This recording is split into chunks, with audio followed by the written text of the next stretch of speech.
আগামী ২৬ জুন থেকে শুরু হচ্ছে চলতি বছরের এইচএসসি ও সমমানের পরীক্ষা।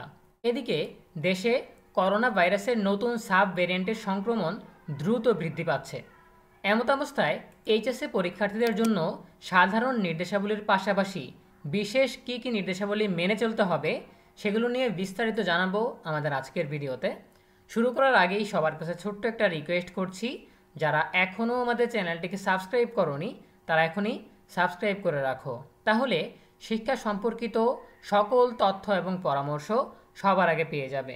প্রিয় শিক্ষার্থীরা, তোমরা যারা চলতি বছরের এইচএসসি ও সমমান পরীক্ষায় অংশগ্রহণ করছো, করোনার এই প্রকোপের খবরে তোমরা অনেকেই আতঙ্কিত না হয়ে তোমাদেরকে সচেতন থাকতে হবে।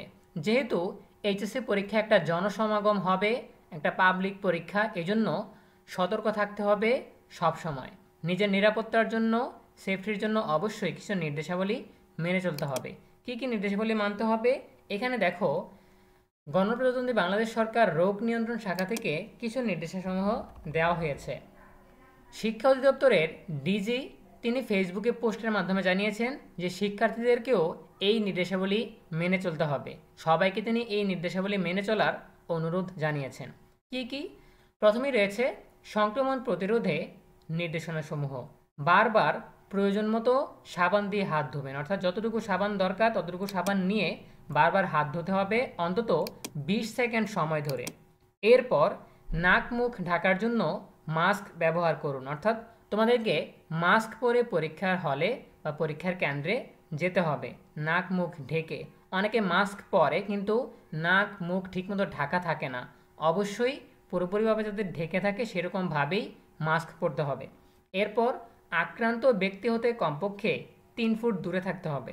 তোমাদের এইচএসসি পরীক্ষার্থীদের মধ্যে যদি কোনো করোনা রোগী থাকে সেই ক্ষেত্রে আক্রান্ত ব্যক্তি হতে কমপক্ষে 3 ফুট দূরে থাকতে হবে, ঠিক আছে, যাতে করোনা ভাইরাস তোমার শরীরে সংক্রমণ হতে না পারে, ঠিক আছে। এরপর বলা হয়েছে অপরিষ্কার হাতে চোখ, নাক ও মুখ স্পর্শ করা যাবে না।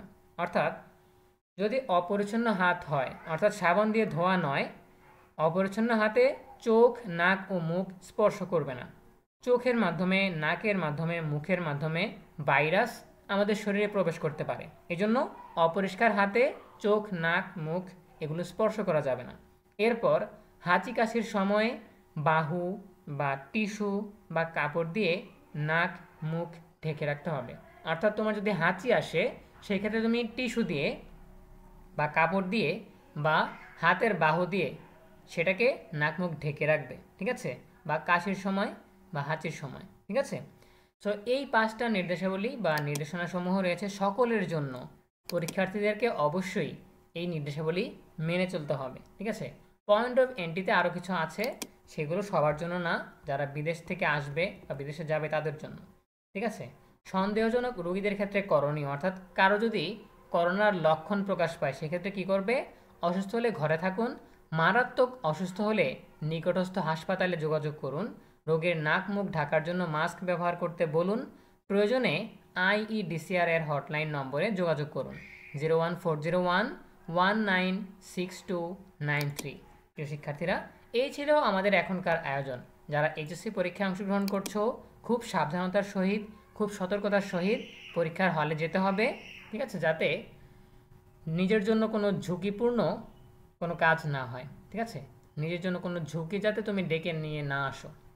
সো দেখা হবে পরবর্তী আপডেট নিয়ে নতুন কোনো ভিডিওতে। সেই পর্যন্ত তোমরা সবাই ভালো থাকো, সুস্থ থাকো, নিরাপদে থাকো এবং সবসময় ইএনবির সাথেই থাকো। তোমাদের সকলের জন্য রইল অনেক অনেক শুভকামনা। ধন্যবাদ সবাইকে।